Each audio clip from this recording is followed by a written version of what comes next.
Your faith is your fortune. Chapter 1. Before Abraham was, by Neville Goddard. Verily, verily, I say unto you, before Abraham was, I am. John 8:58. In the beginning was the Word, and the Word was with God, and the Word was God. John 1:1. In the beginning was the unconditioned awareness of being, and the unconditioned awareness of being became conditioned by imagining itself to be something, and the unconditioned awareness of being became that which it had imagined itself to be. So did creation begin. By this law, first conceiving, then becoming that conceived. All things evolve out of nothing, and without this sequence, there is not anything made that is made. Before Abraham or the world was, I am. When all of time shall cease to be, I am. I am the formless awareness of being, conceiving myself to be a man. By my everlasting law of being, I am compelled to be and to express all that I believe myself to be.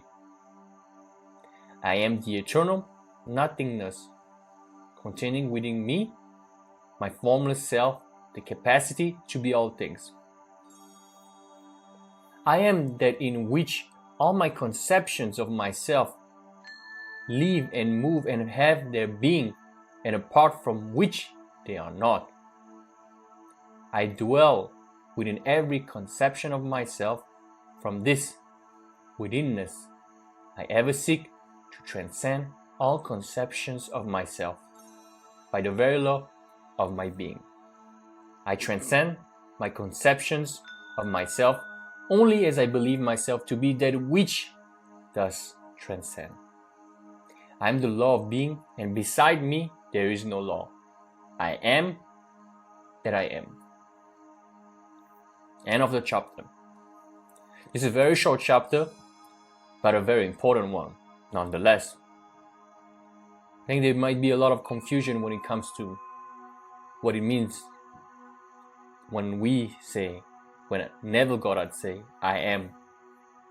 The Buddha used to say that the mind is the forerunner of all things, and then consciousness and awareness are everything. You have to understand, if you were to close your eyes right now and repeat just this exercise given by Neville Goddard, saying to yourself, I am, I am, I am, until you're completely saturated with the nothingness, you will realize that there's nothing more, nothing less than I am, which is the consciousness. And with this consciousness comes creation, if you deem it what you want. So with this consciousness, you place your awareness on what you want to be. Too often times, we place our awareness on things unwanted. Therefore, we reproduce those unwanted things in our reality. Whereas if we were to place our awareness, our I amness onto things that we actually want, we would see the same manifest in our reality.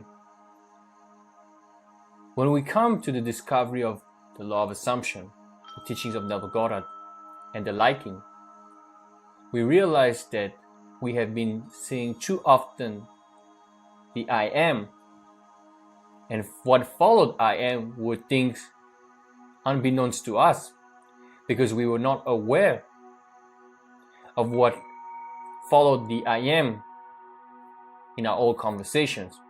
In other words, and in simpler words, we were conscious of the things unwanted. We were reacting. We were cultivating and dwelling on negativity and contradictory thoughts. But when we came into the recognition of those teachings and the applying of those teachings, we realized that we can be more deliberate about our I amness. And then we changed our I amness, and we changed what followed the I am. Instead of deliberately or not saying I am blah blah blah blah blah blah blah, something negative, something contradictory to what is actually aligned with us, we change what followed I am with things that we want. So instead of affirming I am poor, deliberately or not, we affirm deliberately I am wealthy. Instead of saying I am alone, if that is not what we wanted, we affirm I am with this specific person. So on and forth. The examples are countless. When it comes to I am, you have to understand that there is only one thing, and that one thing is consciousness. And you have to follow the I am with things that you actually want. So beware of your awareness, because there's only consciousness, and awareness is what we place our attention on. So if we are aware of one thing and we dwell on this one thing for a while, this has no other choice but to manifest on the screen of space, which is what we see, what we can touch, what we can hear, what we can smell with our senses. So beware and stay aware of the things you don't want and the things you want. Thank you so much for listening. I hope this was helpful. If you have any questions, please leave them in the description box below. And if you want further information and more specific teachings, coaching is available.